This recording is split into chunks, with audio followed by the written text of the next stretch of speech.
So I was kind of thinking about what to talk about today, and naturally the second came to mind. And I'm going to try and reflect back some of the language that is heard here on a daily basis. And one of the key terms we hear in this part of the world, this part of the city, a lot is value. And I just want to take us back for a second before the crash, because England wasn't a place of Babylon Brooks and cotton clouds for disabled people. We were poorer, we were less likely to be in work. When we were underpaid. We were less likely to own our own homes, we were less likely to go to university.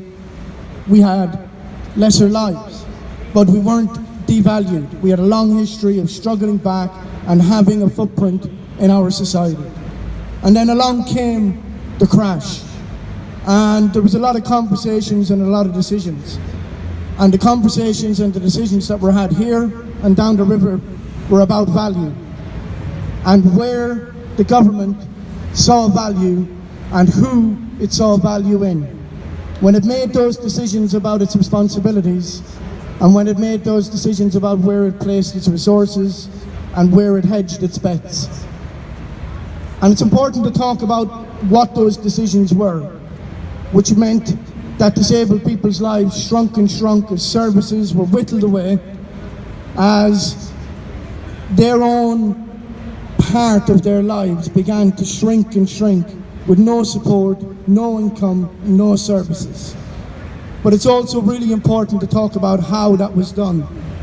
And that was done by devaluing disabled people, by creating a narrative about disabled people and welfare and collectiveness bringing down the state and destroying the economy.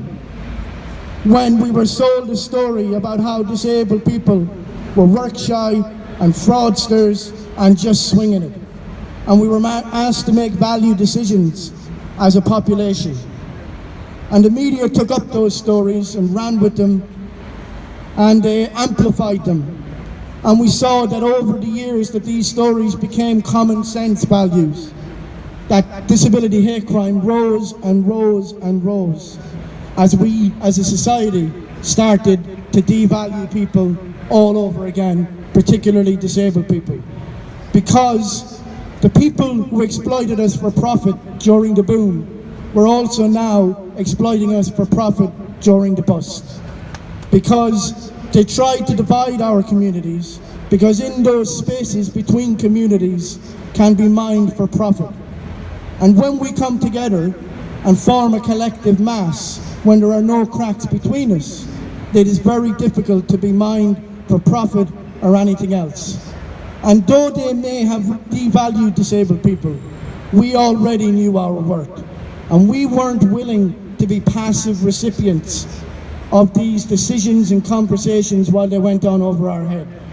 We rediscovered our worth by coming out onto the streets, by being a central part of an anti-austerity movement that fought back against the narrative, that created our own stories and told our own stories. We came out to the streets of London and we shut it down.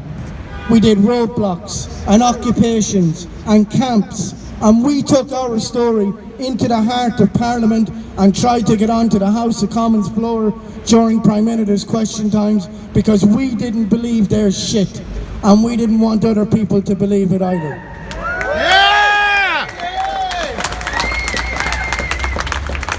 Our story going forward is about disabled people putting their footprint and their impression on their own lives and on our collective story going forward. If we want to see change, we have to take responsibility for it. Disabled people, everybody has to get out on the streets. Disabled people, everybody has to take a stake. We have to join trade unions. We have to be part of community organisations. We have to get out there and be part of school governorships, tenants and residents associations. We have to take up our place in every conversation and every decision-making body around us. We are no longer prepared to have other people talk about us. We are no longer prepared to have decisions made for us without our story being told and without us being part of that collective going forward. If you want to see change, you won't see it or hear it in areas like this or the one further up the water by Westminster. If you want to see change, you have to speak and do change in your own story. And that is what we have to take from what happened 10 years ago and what happens from today. Solidarity. Thank you so much for those amazing